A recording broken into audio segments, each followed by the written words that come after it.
On a family cruise, my daughter spent 3 hours waiting alone in the hot sun, while the rest of the family went on a private excursion without her. They acted like it was no big deal. Then she said, "Will you do what you promised?" I said, "Yes." By dinner, the whole family was in complete panic mode. We found her standing near the edge of the dock, towel in her hands, goggles dangling from one wrist like she'd forgotten they were there. She wasn't crying. That made it worse. My husband, Daniel, saw her first. "Celia." She looked up when she heard his voice. No running hug. No outburst. Just a small nod, like she was confirming what she already suspected. We were back and she was still alone. We walked toward her, slow at first, unsure of what we were even looking at. The sun was brutal that day. Her cheeks were flushed. Her hair stuck to her forehead in messy curls. She'd clearly been out there a while. "Where is everyone?" I asked. "They went," she said. I didn't understand. "They left already?" "They left without me." She said it like it wasn't surprising. Like she'd practiced saying it out loud while she waited. "They gave your spot to someone else?" Daniel asked. Celia nodded. "Asher threw a fit. He wanted to go. Aunt Jill gave him my spot and told me to be the mature one. Aunt Jill is my sister. Her son Asher is 9. Celia is 11 and had been talking about this excursion, snorkeling, cliff jumping, boat rides, for weeks. She said I could read or use my phone, Celia added. But my battery died. So I just waited. I looked at her, sun in her eyes, towel around her shoulders, trying very hard not to seem small. Her lips were cracked. Her arms were pink from the heat. Her ponytail had wilted halfway down her back. She'd clearly been there a while. Daniel didn't say anything, just stood next to me very still. His jaw clenched the way it does when he's trying not to break something. "She didn't even ask me," Celia said quietly. "She just told me to understand." There was a pause. Then she looked at me, not angry, not even sad, just tired, and said, "Does it count? Will you do what you promised?" "Yes," I said. "I will." Celia smiled. "Cool." 3 hours later, the family chat exploded. And by dinner, everyone was shouting in a panic. People talk about adoption like it's just a form you fill out. You decide, you apply, and one day you pick up a child and call it a family. It wasn't like that for us. I spent 4 years trying to get pregnant. 4 years of vitamins and ovulation trackers and whispered optimism. 4 years of sitting in waiting rooms with one hand on my stomach like I could will it to work. We tried everything, except giving up. Somewhere around year 2, I started having recurring dreams where I was already a mom. Not pregnant, just a mom. The kid was always different. Sometimes a toddler, sometimes older. Sometimes she'd look like me, sometimes not at all. But she always called me mom like it was the most natural thing in the world. I'd wake up crying. Then get up and try again. By year 4, we were sitting in a social worker's office talking about foster to adopt. She warned us it wouldn't be easy. That it could take a long time. That there were no guarantees. We nodded like we understood, but we didn't. Not really. And then there was Celia. She came to us at 6 years old. Brown eyes, tightly coiled curls, arms folded across her chest like she was holding something in. The first night she was in our house, she didn't speak. Not even when I offered her ice cream. She just looked at me like she was already waiting to be disappointed. She came from a hard background. I won't tell her story for her, but I'll say this. She had every reason not to trust the world. At night, I'd hear her crying softly through the walls. Not the loud, dramatic kind. The kind kids do when they're trying not to bother anyone. I'd sit outside her door and whisper that she was safe now. That she could take all the time she needed. It took months for her to call me anything at all. When she finally whispered "Mom" for the first time, she said it like a test. I pretended I didn't hear it. Just smiled to myself while doing dishes. Then went into the bathroom and cried for 10 minutes straight. Daniel took longer to win her over. She was wary of him at first, but he never pushed. Just showed up every single day. Sat on the floor while she colored. Let her help him fix things that didn't really need fixing. Held out his hand every morning and let her decide whether or not to take it. She did, eventually. One day she walked up behind him while he was changing a light bulb and said, "Be careful, Dad." He dropped the bulb. We both pretended it was an accident. We didn't know if we'd get to keep her. That was the hardest part. Every court date felt like holding our breath. Every phone call from her caseworker made my heart race. I wanted to love her like forever, but I was terrified of the day someone might take her away. And then came the day the judge said yes. The paperwork was done.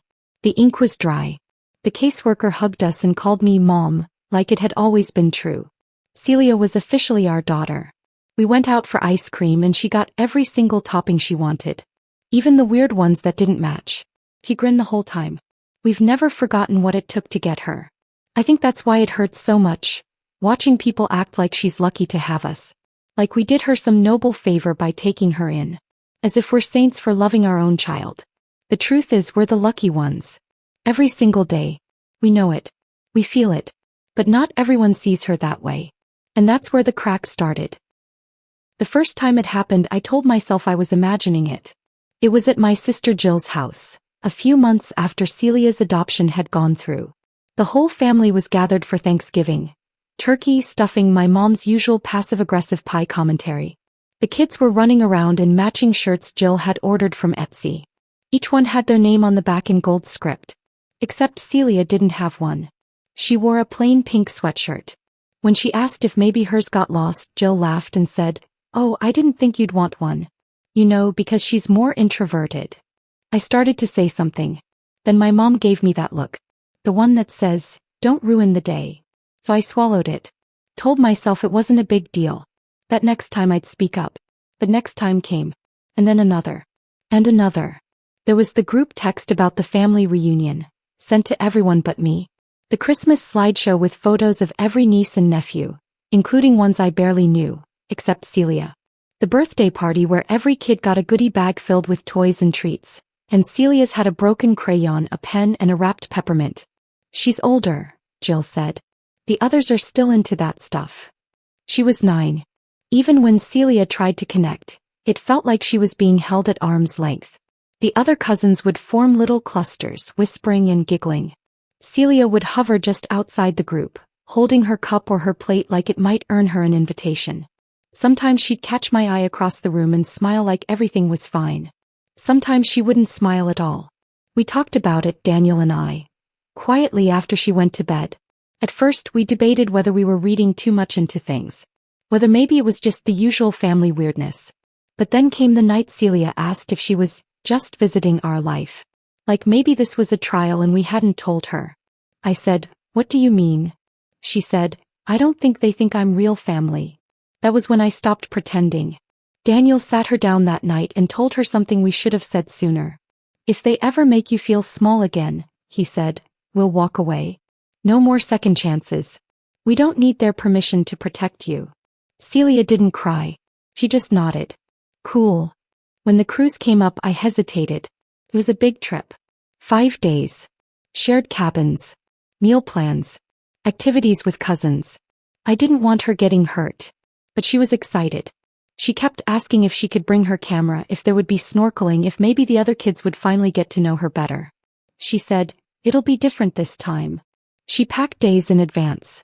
Picked out her goggles and practiced jumping into the pool so she'd be ready. She kept saying, "I think they'll really like me this time." The morning of the excursion we all met for breakfast. There were 2 excursions that day. One calm and scenic, one more adventurous. Celia picked the adventurous one. So did the other kids. So did Jill and a few adults. Daniel and I went with the calmer group. We kissed Celia goodbye, reminded her to wear sunscreen, told her to have fun. She waved and said, "I will." She was so proud to be going without us.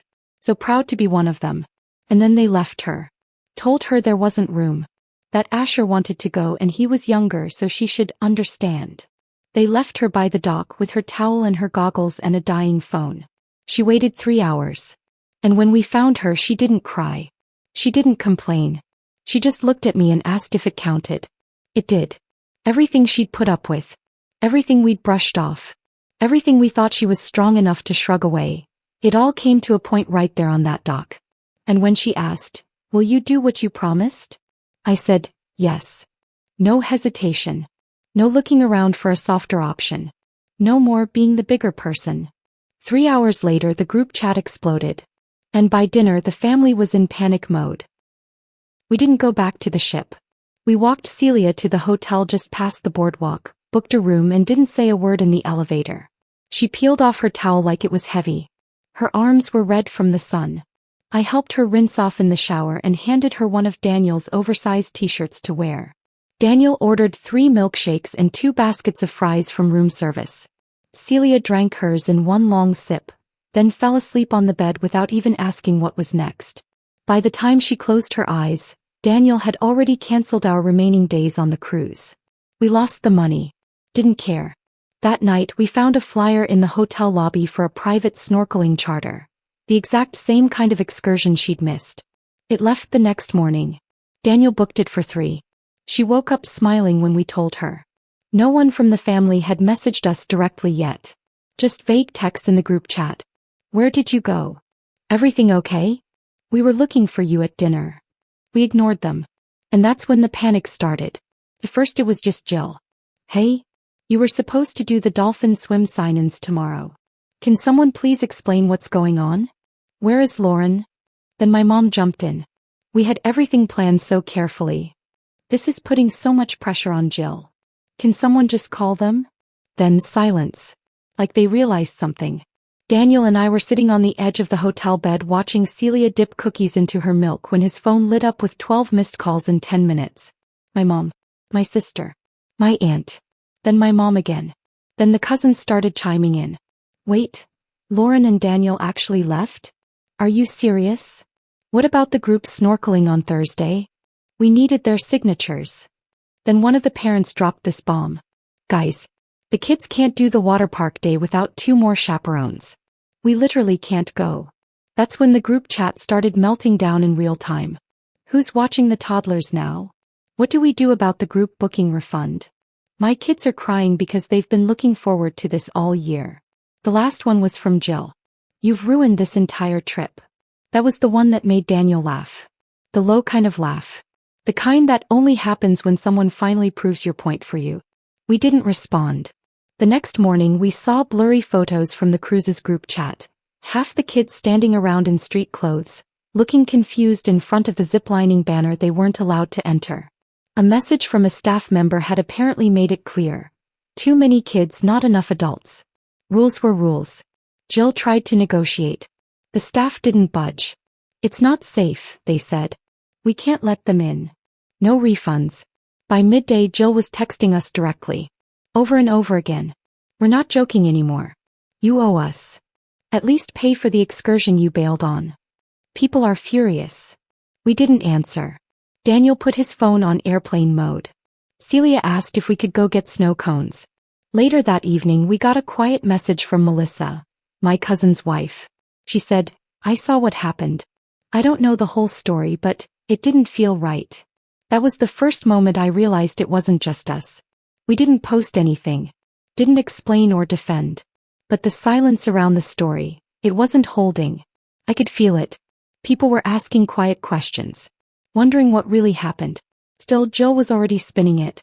She had a head start and she knew it. By the time the cruise ended we could feel the tension building, but we didn't know yet how far she'd go. 3 days after the cruise ended, Jill sent us a long email with the subject line, "What you did to this family." It read like a breakup letter and a billing statement had a nervous breakdown. She said we'd ruined the vacation for everyone. That our stunt caused excursions to be cancelled. That we were financially responsible for the disruption and should do the right thing by reimbursing the group. She even included a spreadsheet. There were line items for dolphin swims, the cancelled group dinner, a full-day adventure park package she claimed only existed because we agreed to all pitch in. There was a section called Emotional Toll, and I wish I were kidding. Our parents backed her up. My mom texted me late that night. This is getting out of hand. Just pay your part and let it go. Then another 2 minutes later. Do it for the kids. Yes. The kids. The ones we abandoned by protecting our daughter. We didn't respond. Not yet. Then came the public round. Jill started messaging our extended family. Not just people from the cruise. Everyone. She posted in the big family group chat about how devastated she was. Said she was blindsided by our behavior. Claimed we walked off the cruise because of a minor seating error and refused to communicate like adults.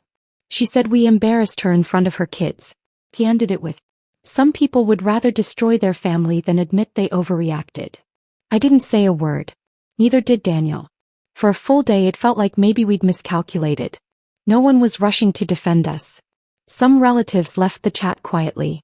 Others posted vague messages like, "Family is complicated," or "Let's not fight." Celia noticed the silence too. She didn't say anything, but I caught her checking my phone once or twice, like she was watching the world tilt in slow motion. Then Daniel replied. Not in the group chat. Just one message. One reply to Jill copied to everyone she had looped in. It said, "We paid for every activity we used and many we didn't. Including the one you denied to our daughter after she planned for it for weeks. We left because you made it clear again that she didn't matter to you. If this ruined your trip, that's not our fault. It's the cost of your choices." No emojis. No sign off. Just that. We thought that would be the end of it. Instead, it was the beginning. A few hours later, I got a message from Melissa, my cousin's wife. She'd been quiet until now. He said, "I wanted to tell you privately. I saw what happened that morning. Celia standing by herself. Asher running ahead yelling about how he took her place. I felt sick. I'm sorry I didn't say something then." Then another message came in from Rachel, one of the other parents. My daughter asked me why Celia wasn't allowed to come. She said Jill told them Celia wasn't really a cousin. I'm so sorry. I didn't know it had been like this for so long. It snowballed from there. People started speaking up. Quietly at first, then louder. Someone shared that they'd heard Jill joke at dinner once that Celia was Daniel's bonus child.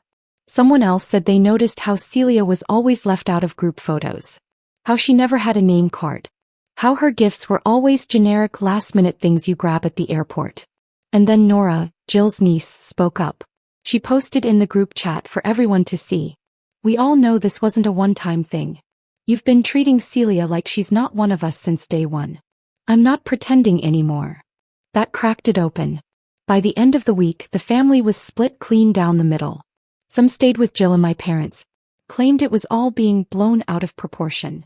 That we were too sensitive. That kids don't notice that stuff. Others, people I hadn't heard from in months, sent messages saying they were proud of us. That they wished they'd stood up earlier. That they were glad someone finally had. And Celia? She got texts from a few of the cousins she'd never been close to. Ones who said, "I'm sorry." Ones who said, "I miss you." Ones who said, "I'd really like to hang out sometime if it's okay." We stopped replying to Jill and my parents entirely.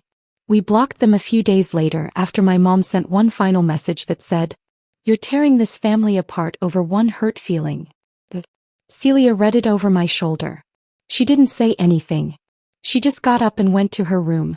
The next morning, Daniel and I sat down at the kitchen table with her and asked if she wanted to invite anyone over this summer. She said, "Can I pick?" We said yes. She smiled. Named 4 cousins. All people who had reached out. We made a group chat. Started planning a weekend trip. Small. Just us. And it felt good. Quiet. Clean. Like starting over. We didn't get justice. But we got clarity. We didn't get revenge. But we got peace. And Celia? She stopped hovering around the edges of rooms. She stopped checking her phone for approval that wasn't coming. She stopped asking if people forgot her name. He walks different now. Straighter. Calmer.